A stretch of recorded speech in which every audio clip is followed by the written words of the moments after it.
Salam teman-teman, salam sehat, salam bahagia. Kenalkan saya Maya Santi, saya praktisi fermentasi. Ya, kegiatan saya keseharian memang berkutat di dunia fermentasi, lalu juga mengajar baik online maupun offline dan juga menjadi narasumber untuk berbagai event yang biasanya sih memang kaitannya dengan fermentasi ataupun healthy lifestyle. Nah, saya membuat video ini untuk membantu teman-teman yang pengen lebih jelas tentang apa itu fermentasi, jenisnya, macamnya.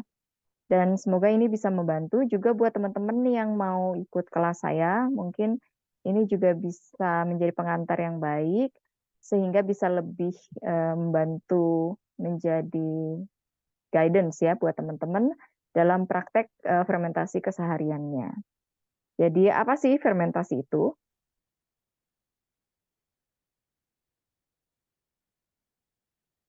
Ya, fermentasi itu punya banyak sekali definisi dari berbagai sudut pandang, baik itu dari fisika, biologi, kimia, dan juga bahkan dalam kegiatan keseharian kita sehari-hari. Kita punya definisi tersendiri untuk kata fermentasi. Jadi ada definisi yang bilang bahwa ini adalah sebuah proses produksi energi di dalam sel. Jadi kita ini makhluk hidup yang terdiri dari sel-sel yang hidup, ya. Jadi ada makhluk hidup lagi, ya kan, di dalam setiap apa ya, ya setiap bagian dari tubuh kita ini ada makhluk hidup. Ya selain ngomongin nanti mikrobiota dan probiotik ya, bakteri-bakteri. Jadi kita sendiri terdiri dari sel-sel yang hidup, sel-sel yang butuh membelah diri, sel-sel yang butuh energi untuk dia bisa membelah diri. Dan produksi energi di dalam sel ini disebut fermentasi juga. Lalu ada sebuah proses metabolisme dengan bantuan enzim. Ini pun fermentasi. Jadi ada tanaman, ada makhluk hidup yang mengeluarkan enzim. Dan ketika ada metabolisme yang terjadi karena bantuan enzim tersebut, maka itu termasuk fermentasi. Lalu ada juga kita memanfaatkan kegiatan bakteri-bakteri ini untuk tujuan tertentu di dalam kehidupan kita sehari-hari. Maka aktivitas mikroorganisme dalam bahan makanan atau minuman yang kita desain untuk mendapatkan hasil. Jadi kita udah bisa ngehack ya, udah bisa ngehack dari kegiatan secara natural nih bakteri sukanya apa dan dia bisa ada di mana. Kemudian kita manfaatkan hal tersebut untuk mendapatkan kebaikan dari prosesnya yang terjadi. Dan itu yang banyak kita lakukan di kelas-kelas fermentasi ya. Jadi kita ngehack, kita tahu nih probiotik apa yang akan dihasilkan, ya, bakteri apa yang bekerja, bakteri probiotik ataukah patogen, lalu hasilnya akan menghasilkan apa, dan kita bisa dapat manfaat apa. Nah, kurang lebih tuh kayak gitu ya, yang kita akan pelajari di kelas-kelas fermentasi. Kemudian fermentasi dalam kehidupan kita sehari-hari itu sebetulnya tidak asing lagi, hanya saja mungkin kita tidak sadari bahwa itu adalah sebuah proses fermentasi. Misalnya buah yang sudah lepas dari pohonnya atau dari induknya, tapi dia bisa matang dengan sendirinya. Padahal udah nggak ada yang supply dia makanan, ya. Nah inilah proses fermentasi juga di kehidupan kita sehari-hari. Buah-buahan yang mengkel, tapi kemudian bisa matang. Dan sebenarnya proses fermentasi ini membantu keberlangsungan hidup, bukan hanya kita manusia, tapi juga makhluk-makhluk lain. Misalnya kera, ya kera. Jadi eh, ada mereka itu dulu nggak apa ya istilahnya pohon zaman dulu itu juga ada pohon-pohon yang tidak bisa dipanjat ya. Jadi mungkin karena terlalu tinggi, karena juga mungkin ada binatang lain yang menghuni gitu. Jadi ada dituliskan dalam sebuah literatur bahwa ada ape ya, ada ape atau sejenis kera yang besar itu menunggu buah-buahan ini jatuh dari pohonnya. Jadi dia tidak memanjat, tapi dia nunggu. Dia nunggu pohon-pohon buah-buahan ini jatuh, dan kalau matang mungkin bisa langsung dimakan. Tapi kalau yang mentah ini mereka nggak suka juga. Jadi nggak bisa langsung dimakan. Alhasil mereka akan mendiamkannya. Mereka akan diemin sampai dia matang sendiri. Nah, inilah proses fermentasi. Dan kalau menunggu cuma yang matang aja, kadang-kadang itu nggak cukup, ya. Jadi ketika buah-buah mengkel ini kemudian terfermentasi dan menjadi matang, ini bisa membantu menyuplai kebutuhan mereka. Karena kan persaingan di alam bebas itu ya, kita jangan bayangin mungkin seperti kondisi di kebun binatang gitu ya, atau taman safari gitu, itu kan sudah dikondisikan. Nah ini kalau di alam bebas yang real wild gitu ya, apalagi zaman dulu, zaman purba, itu persaingannya kan luar biasa besar untuk mendapatkan makanan untuk survive gitu. Nah, ini proses fermentasi yang terjadi ini membantu mereka untuk bisa bertahan hidup karena buah-buah yang mengkal ternyata masih bisa matang dan masih bisa dinikmatin. Kalau buah mengkal itu kan biasanya selain rasanya yang asem, terus juga biasanya mengandung getah gitu. Yang untuk mereka kadang-kadang itu membuat jadi bisa tidak nyaman, bisa juga jadi gatel gitu ya. Itu kan eh, tanaman sendiri mengeluarkan zat-zat untuk memprotek gitu ya. Tapi ketika terfermentasi itu menjadi soft, menjadi lebih mild dan menjadi ramah untuk makhluk lain menikmatinya atau mendapatkan manfaatnya. Lalu ada juga adonan roti yang kemudian kita kasih ragi dan mengembang. Ini pun juga proses fermentasi. Lalu ada minuman-minuman bersoda, tapi bukan soda pabrikan ya. Soda-soda yang natural itu ada ya. Orang istilahnya mungkin brewing atau orang membuat minuman-minuman baik beralkohol atau non alkohol tapi bisa menghasilkan gas. Ini juga bagian dari proses fermentasi. Kemudian, nah, semua ini oke, oke deh, nggak apa-apa deh ya, ada tulisannya. Semua makanan yang ada di layar ini adalah makanan-makanan fermentasi yang kita sudah tidak asing lagi karena sering kita temui. Ada yogurt, ada kefir, ada buttermilk, ada aged cheese, ada tempe, ada miso, kimchi, sauerkraut, ada pickles, ada kombucha, ada segala macam acar ya, fermented veggies, sayur asin mungkin kalau di kita juga ya yang kenal.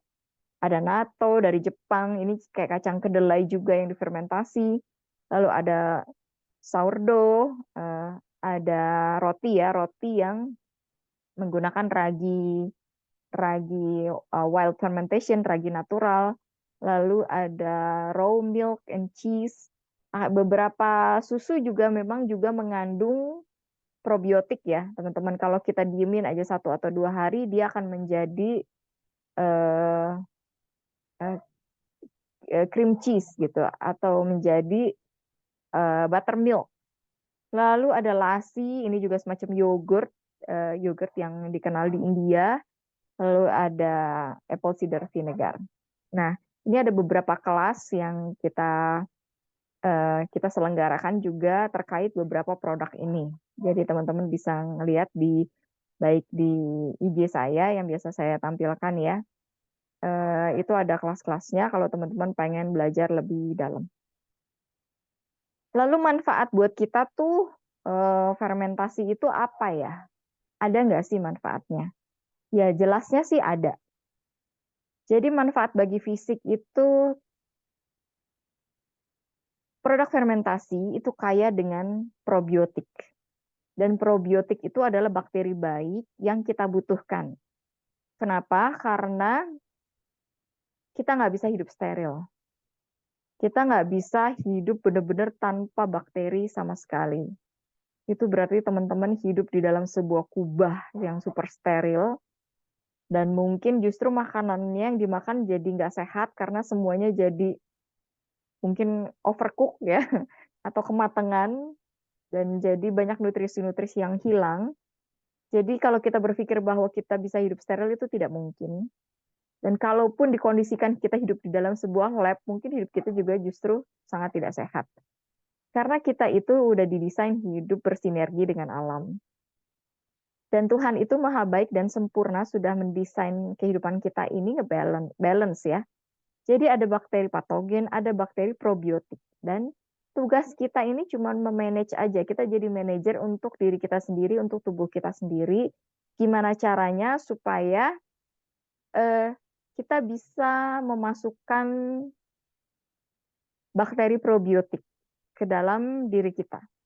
Karena seringkali bakteri patogen masuknya kita nggak sadar. Kita nggak mungkin dengan sadar memasukkan makanan kotor gitu ya ke dalam mulut kita. Kita nggak mungkin dengan sengaja ngejatuhin makanan berkali-kali terus baru kita makan. Nggak mungkin kan gitu. Kalaupun jatuh pasti nggak sengaja gitu. Nah, jadinya seringkali bakteri patogen ini masuk tanpa kita sadari atau kita sengaja. Tapi masuk juga kan. Buktinya apa? Pernah ada yang kena tipes, ya. Pernah ada yang diare, pernah ada yang mungkin gangguan-gangguan pencernaan atau bahkan yang lebih parah lagi, yang sampai BAB-nya berdarah, walaupun itu bisa banyak sebab. Tapi itu juga bisa menjadi indikasi atau indikator bahwa ya kita kemasukan banyak patogen di dalam tubuh kita, terutama melalui pencernaan karena yang paling sering memasukkan sesuatu asing, benda asing itu atau makanan asing adalah mulut kan, maksudnya memasukkan sebuah benda asing ke dalam tubuh kita ya pastinya lewat mulut dan lewat makanan, lewat minuman juga. Nah, ini tanda bahwa, ya itu bisa masuk, ya. Ini bisa masuk dari mulut. Tanda lain bahwa ada yang tidak seimbang di tubuh kita atau kemungkinan kita lebih banyak punya bakteri patogen adalah kalau kita lebih sering sakit daripada sehat. Entar sakit gitu ya. Atau minimal misalnya setiap bulan ada aja deh yang flu lah, yang apalah gitu, yang diare lah, muntah-muntah lah. Nah, ini sebuah tanda ketidakseimbangan. Dan produk fermentasi yang kaya dengan probiotik itu sudah banyak literatur yang menulis dan menyarankan ahli-ahli kesehatan juga menyarankan bahwa setidaknya kita harus mengkonsumsi produk fermentasi dalam keseharian kita. Jadi kita atur dan kita bisa pilih mana yang kita suka, mana yang mudah kita buat sehari-hari di rumah. Nah, itu bisa kita kerjain. Itu akan menambah jumlah bakteri probiotik di dalam tubuh kita. Eh, Bakteri patogen, lawannya apa? Mungkin kalau kita berobat, kita udah parah, kita akan dikasih antibiotik. Nah, antibiotik itu adalah lawannya bakteri patogen. Tetapi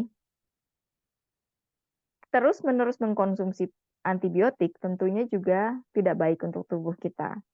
Selain malah membuat pencernaan kita tidak sehat karena semua bakteri akan mati, termasuk bakteri probiotik.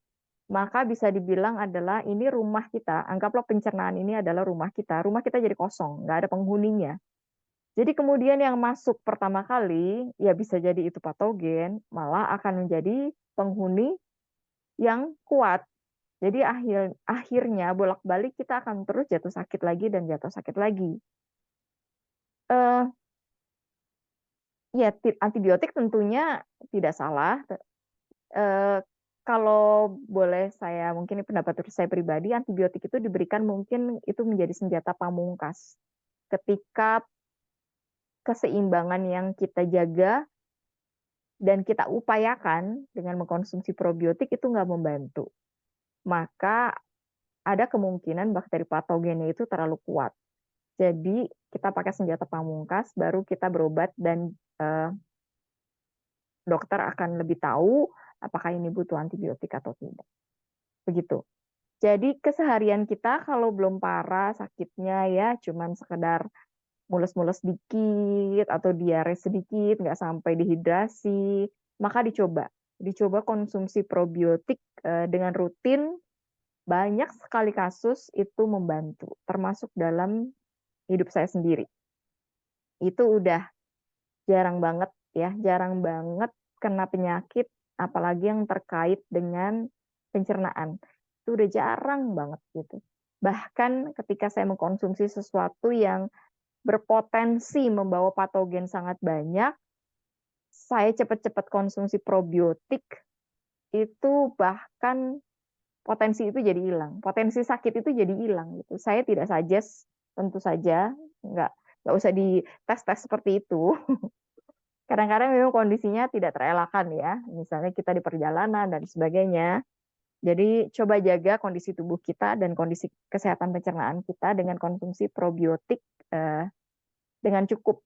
Ya salah satunya dengan produk-produk fermentasi yang di layar sebelumnya sudah saya tunjukkan. Banyak sekali opsinya, mana yang kita suka, mana yang kita bisa temui sehari-hari, itu bisa dimanfaatkan. Jadi jelas manfaat bagi fisik adalah untuk menyeimbangkan pencernaan dengan membuat flora usus yang sehat. Pencernaan kita otomatis langsung dengan sendirinya menjadi sehat. Lalu meningkatkan sistem kekebalan tubuh.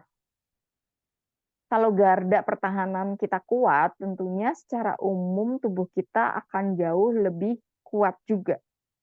Lalu kita biasanya produk-produk fermentasi adalah teman yang baik untuk mereka yang sedang diet atau berusaha menurunkan berat badan. Saya akan jelasin lebih detail biasanya di kelas-kelas gitu, kenapa bisa membantu. Lalu menjaga kesehatan jantung, menurunkan kolesterol, membantu proses penyerapan nutrisi, mikronutrisi, lalu juga antioksidan seperti polifenol. Kita sering kali, apalagi teman-teman yang sudah menerapkan gaya hidup sehat, konsumsi antioksidan itu banyak-banyak setiap hari. Tapi kalau kebanyakan juga nggak ada yang bisa bantu cerna, nggak bisa diserap dengan baik di tubuh kita, itu bakalan percuma. Jadi cuma buang-buang duit beli antioksidan mahal-mahal, tapi nggak bisa terserap dengan optimal, ya kan sayang. Lalu dia juga bisa membantu mengeliminasi antinutrien. Jadi banyak makanan kita juga sehari-hari sebetulnya itu mengandung antinutrisi yang seringkali membuat tidak nyaman di perut atau membuat alergi, ya seperti kacang-kacangan. Tapi dengan kacang-kacangan ini diproses, misalnya jadi tempe ya, seperti soy gitu, atau kacang kedelai, ini mengandung banyak sekali antinutrisi seperti lektin misalnya gitu. Ya itu kita bahas lebih lanjut di kelas juga. Difermentasi akan membantu si lektin ini tereliminasi sehingga udah nyaman di perut gitu. Orang-orang yang alergi makan kacang kedelai biasanya makan tempe malah udah nggak alergi lagi. Atau orang-orang yang nggak suka susu atau ada laktos intoleran, tapi ketika dia minum kefir, dia nggak masalah. Nah, ini jadi ada sebuah proses yang dibantu oleh proses fermentasi. Lalu membuat ringan kerja pencernaan kita. Karena proses fermentasi itu adalah sebetulnya sudah setengah mencerna ya di luar tubuh kita. Jadi si kacang kedelai ini jadi tempe ini udah setengah dicerna sebetulnya sama bakteri-bakteri baik. Sehingga kita makan itu udah jadi lebih ringan di pencernaan kita. Lalu ada manfaat lain yang bisa kita dapat selain ke fisik, yaitu juga ke mental. Nih, saya paparin sebuah artikel yang ditulis oleh Harvard University, ya. Biar pakai Harvard, biar sekalian teman-teman langsung langsung percaya. Kalau kata saya belum tentu percaya kan, gitu. Nah, jadi dia menulis ada di sebuah artikelnya, judulnya adalah Probiotic may help boost mood and cognitive function. Kok bisa gitu? Kalau ngomong tadi yang sehat-sehat untuk tubuh, kita udah ngomong tadi ya. Jadi dia bilang, in recent years, researchers have turned their attention to the microbial gut-brain connection. Jadi bahasa Inggrisnya nggak bagus, saya minta maaf. Tapi setidaknya dari sedikit paragraf yang saya cuplikan di sini, walaupun kita nggak pinter-pinter banget bahasa Inggris lah ya, kita bisa mengerti kesimpulannya. bacteria in the intestines produce many chemicals, including neurotransmitters such as serotonin, melatonin, and acetylcholine. These may directly impact brain function and mental health and help explain the benefits of probiotics. Jadi dia bilang, ada sebuah koneksi yang sangat jelas antara otak dan perut. Gitu. Jadi mereka ini terkoneksi sangat kuat. Jadi bahkan banyak ahli-ahli yang menyebut perut kita adalah otak kedua. Gitu. Kenapa? Karena di perut itulah bakteri baik memproduksi banyak sekali bahan-bahan untuk menjadi hormon. Dan hormon-hormon ini yang akan mempengaruhi mood kita. Misalnya hormon melatonin, ini akan bantu kita tidur dengan baik, lebih pules. Hormon serotonin bikin kita tuh mood kita tuh ke-boost jadi lebih cheers dan lebih happy. Lalu ada dopamin yang bikin kita jadi termotivasi dan bersemangat gitu ya. Jadi bahan-bahan ini diproduksi ternyata dibantu oleh bakteri baik. Nah, jadi langsung ataupun tidak langsung kehadiran bakteri ini akan mempengaruhi kesehatan mental kita. Begitu. Jadi manfaatnya bagi mental itu apa aja? Nah, bahan-bahan prebiotiknya sendiri ini juga akan membantu kita mengurangi kortisol atau hormon stres. Kemudian mengandung magnesium. Biasanya bahannya sendiri mengandung magnesium, tapi seringkali magnesium tidak terserap dengan sempurna kalau tidak ada kehadiran probiotik atau melalui proses fermentasi. Karena kehadiran probiotik membantu kita menyerap mikronutrisi dengan lebih baik. Bahkan ada sebuah studi, ya, ini sebuah artikel yang saya baca, menuliskan orang yang punya kecenderungan bunuh diri ternyata kekurangan magnesium yang cukup signifikan. Jadi banyak kasusnya tuh sama. Kok bisa ya orang-orang yang punya kecenderungan bunuh diri ini punya masalah mikronutrisi yaitu kekurangan magnesium. Ya, tentu saja penelitian ini harus dikaji lebih lanjut, tapi setidaknya ini bisa membantu awareness kita, gitu. Bahwa mikronutrisi itu dibutuhinnya cuma sedikit di tubuh kita, tapi penting dan game changer. Jadi kayak bisa mengubah banyak hal di dalam tubuh kita. Hanya hal kecil, tetapi kita bisa dibantu hidup lebih sehat baik fisik maupun mental. Lalu probiotik di usus ini menghasilkan neurotransmitter seperti serotonin, hormon kebahagiaan, dan dopamin, hormon motivasi yang sudah dijelaskan di artikel yang dirilis oleh Harvard University tadi ya. Jadi apa kurang baiknya coba kalau kita mau rajin mengkonsumsi probiotik dan mudah kita buatnya melalui proses fermentasi dari produk-produk yang bisa kita buat sendiri sehari-hari. Ya kan, gampang banget kan?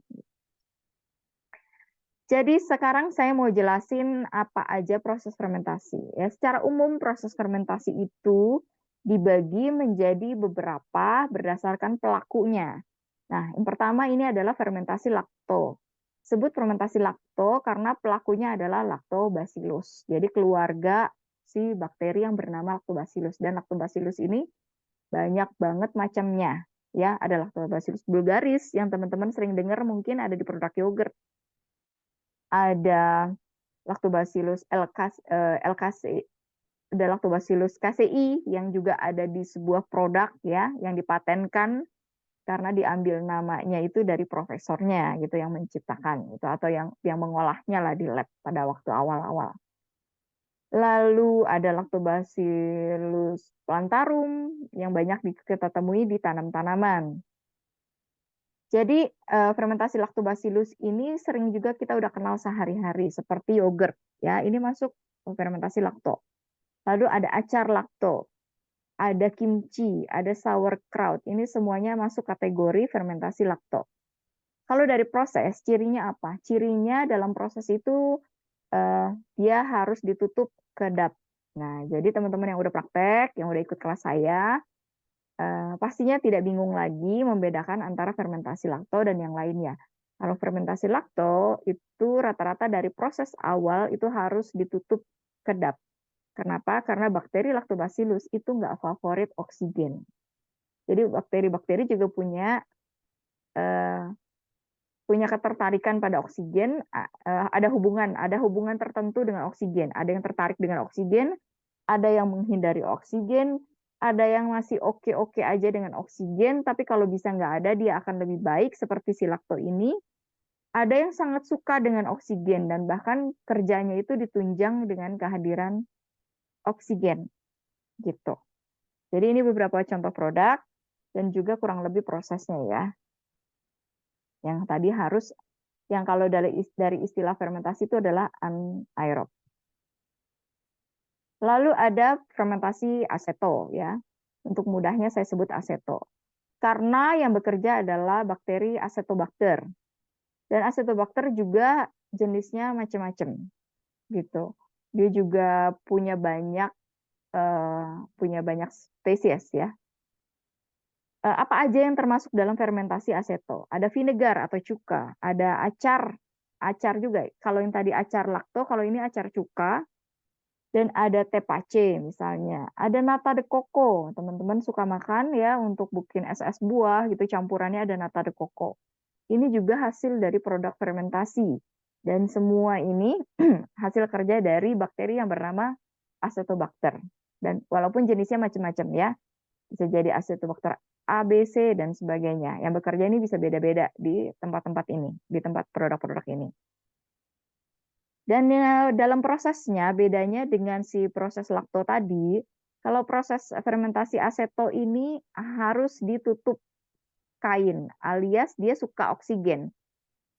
Tidak ditutup tidak apa-apa, tapi masalahnya kalau nggak tutup, berbahaya, bisa aja dihinggapi berbagai macam kontaminasi kan. Misalnya masuk binatang, di cicak, masuk lalat gitu kan. Jadi makanya ditutup, tapi pakai kain, karena kain itu masih memungkinkan udara atau oksigen untuk masuk dalam prosesnya. Jadi istilah kita adalah aerob, ya. Dan untuk pengaman ditutup kain, gitu. Nah ini contoh-contoh produknya dan ciri prosesnya. Kemudian ada fermentasi yeast atau ragi. Nah, kita kenal juga nih sehari-hari pakai yeast atau ragi ini, ada fermentasi, ada sourdough ya, ada roti dari ragi yang pakai ragi, apalagi sourdough ini adalah ragi yang biasanya hasilnya dari ragi alami ya. Lalu ada tempe, ini juga pakai ragi, ada tape juga berbagai macam jenis, ada tape singkong, ada tape ketan, ini juga semua pakai ragi. Dan juga ada wine, proses wine juga menggunakan ragi. Nah, ini makhluk yang berbeda dari yang tadi, baik lakto maupun acetobacter, mereka adalah keluarga bakteri. Sedangkan yeast adalah keluarga jamur. Jadi jamur bersel satu, alias kalau dilihat dari satu bijiannya ini, satu makhluk jamurnya ini kecil banget gitu ya, dan nggak kelihatan. Jadi karena kita pakainya banyak, jadi kelihatan. Biasanya bentuknya putih bubuk ya, kalau sudah yang disimpan atau sudah dikultur. Nah, ini produk-produknya.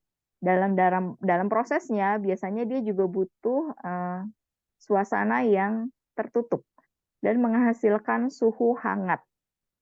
Nah, ini ciri dari fermentasi yeast, tapi tutupnya bukan tutup yang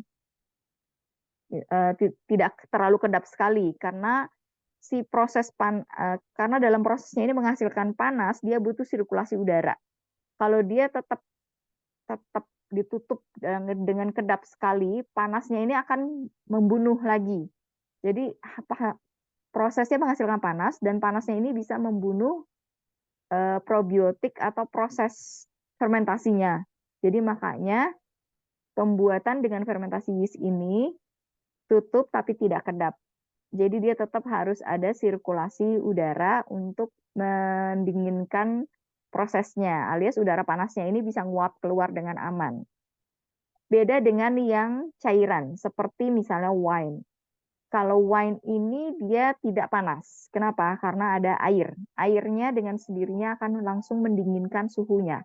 maka dia ditutup kedap itu tidak masalah dan memang harus ditutup kedap. Sebab kalau dia tidak ditutup kedap, maka dia akan berubah prosesnya, bukan menjadi wine, tapi menjadi cuka. Karena si acetobacter akan masuk. Acetobacter ini suka makan atau suka mengkonsumsi alkohol. Jadi dengan kehadiran acetobacter, maka alkohol yang hadir, yang dihasilkan oleh yeast, akan dimakan habis oleh acetobacter. Maka gagallah si wine ini. Makanya proses wine itu tidak boleh bocor atau tidak boleh ada udara yang masuk gitu. Dan juga ngehacknya gampang, teman-teman yang takut sebuah produknya itu minuman kah, makanan kah, takut ada alkohol di dalamnya, buka aja. Itu cara ngehacknya paling gampang. Buka aja, aduk-aduk sesering mungkin, maka dengan sendirinya akan kemasukan acetobacter, dan si acetobacter ini akan memakan alkohol yang ada di dalamnya, dan produknya yang tadinya beralkohol bisa jadi hilang. Makanya orang-orang yang suka wine akan menjaga wine-nya dengan baik, dan ketika dia buka, sudah selesai diambil produknya, dia akan cepat-cepat tutup. Secepat mungkin dia akan tutup dan tidak dibiarkan terbuka. Karena wine-nya akan rusak dan menjadi cuka. Gitu ya. Lalu ada fermentasi kombinasi. Dan biasanya dia ada menghasilkan biang atau menghasilkan grain atau scubi namanya ya. Jadi ini adalah grain biang scubi ini sebetulnya isinya adalah persatuan antara bakteri dan yeast. Jadi mereka ini membentuk sebuah rumah bersama gitu ya kira-kira. Dan mereka di situ menjadi sebuah komunitas yang solid. Jadi kelihatan bentuknya. Jadi si bakteri ini mungkin kita nggak bisa lihat lagi satu-satu, si yeast juga begitu, tapi mereka udah membentuk sebuah rumah. Dan rumah ini bisa kasat mata, alias kita bisa lihat. Makanya bentuknya kayak kombucha, ada skubinya. Skubinya kita bisa lihat. Dan isinya ini mungkin miliaran bakteri-bakteri dan yeast yang hidup bersama. Begitu juga di grain atau bibit kefir susu, atau juga di grain atau bibit kefir water. Ini kaya dengan baik yeast maupun bakteri yang bekerja sama gitu. Jadi dia itu produk yang isinya banyak sekali probiotik. Jadi kaya banget gitu. Terus ada ekoenzim dan biasanya juga ekoenzim ini ada yeast-nya, juga ada bakterinya, ini kumpul bareng-bareng. Gitu ya. Walaupun ekoenzim kan tergantung bahannya. Ada bahan yang bisa kita kontrol, apa-apa isinya dan sudah bersih. Ada ekoenzim yang memang dibuat karena memanfaatkan bahan-bahan sisa. Nah, kalau yang tidak terkontrol ini isinya bisa macam-macam ya. Makanya seringkali yang tidak terkontrol alias isinya sampah dalam tanda petik sisa-sisa buah ataupun sedikit sayur dari keseharian kita ini dipakainya bukan untuk dikonsumsi tapi mungkin untuk bersih-bersih gitu ya karena sifatnya memang seperti cuka. Jadi dia bisa dipakai untuk bersih-bersih, untuk siram-siram tanaman, untuk jadi pupuk cair, kurang lebih seperti itu. Nah, demikian teman-teman sekilas pengantar fermentasi. Semoga setidaknya teman-teman bisa lebih memahami, membedakan apa namanya ya pelakunya, membedakan prosesnya, dan juga mengenali produk-produk ini tuh masuk kategori apa. Dan memahami juga soal byproduct-nya, seperti alkohol atau asam cuka, dan kurang lebihnya ya. Dan bisa ngehack kalau misalnya teman-teman tidak menginginkan ada byproduct tertentu, seperti yang saya jelaskan tadi. Jadi ada ahli yang menyebut bahwa, David Wallace ya, fermentation may have been a better invention than fire. Jangan didebat, bukan saya yang ngomong. Tapi bisa kita mengerti kenapa dia ngomong kayak gitu. Karena dengan fermentasi sebetulnya sebuah produk itu sudah matang tanpa merusak nutrisinya. Seringkali dengan api kita masak itu banyak nutrisi yang hilang, banyak nutrisi yang rusak. Terutama vitamin, antioksidan ya, itu bisa rusak. Yang dalam proses fermentasi itu nutrisi-nutrisi ini tidak rusak, bahkan dapat bonus probiotik yang banyak sekali manfaat ya untuk kesehatan kita. Jadi kita bisa memahami kenapa David Wallace ngomong seperti ini. Tapi jangan salah, eee, api atau panas juga banyak manfaatnya. Banyak juga bahan-bahan yang lebih bermanfaat ketika dia matang daripada dia mentah. Ya, misalnya seperti brokoli, tomat, eee, itu jauh lebih bermanfaat ya, banyak literatur yang menulis ketika dia matang daripada dia dimakan mentah, gitu. Nah, jadi tentu saja kita harus bijak ya, menanggapinya dan tidak perlu juga didebat. Eee, Dia hanya ingin menunjukkan betapa betapa baiknya proses, fermentasi ini ya, ketika kita bisa memanfaatkannya juga dengan baik dan bijak.